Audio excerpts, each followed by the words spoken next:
ডাকসু নির্বাচনে স্বতন্ত্র জিএস প্রার্থী ফরিদ হাসান সোমবার রাতে সলিমুল্লাহ মুসলিম হলে গেলে তার উপর ছাত্রলীগ হামলা করে অভিযোগ করেন তিনি। প্রতিবাদে মঙ্গলবার অভিযোগ দিতে যান ভিপি নুরুল হক নুরুসহ শিক্ষার্থীরা।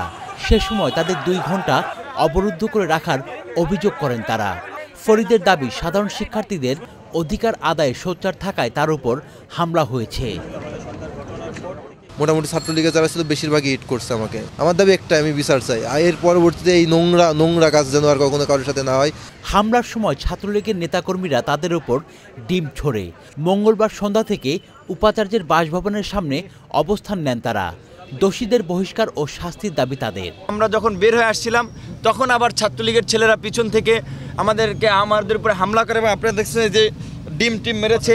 বিশ্ববিদ্যালয় প্রশাসনের কাছে যেটা বলেছি যে এই প্রশাসন আপনারা দেখছেন সকল কাজকর্মে তারা ছাত্রলীগকে তুষ্ট রেখে কাজকর্মগুলো করে যাচ্ছে, যেই কারণে ছাত্রলীগের বিরুদ্ধে তারা ব্যবস্থা নিচ্ছে না। তবে ওই হামলার ঘটনা অস্বীকার করেছে ছাত্রলীগ। ডিম নিক্ষেপের শিকার আমি নিজে, আমার হল সংসদের ভিপি MM কামাল উদ্দিন এখানে উপস্থিত আছেন, তিনি নিজে শিকার হয়েছেন।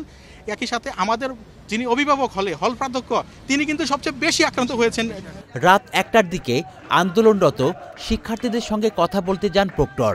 জানান, ঘটনা তদন্তে কমিটি হয়েছে।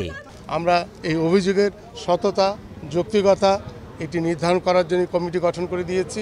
এই কমিটির ভেতর দিয়ে যে অভিযোগ প্রমাণিত হবে সেইটার ভিত্তিতে আমরা পরবর্তী ব্যবস্থা গ্রহণ করব। দাবি আদায় না হওয়া পর্যন্ত উপাচার্যের বাসভবন ছেড়ে যাবেন না বলে জানিয়েছেন আন্দোলনরত শিক্ষার্থীরা।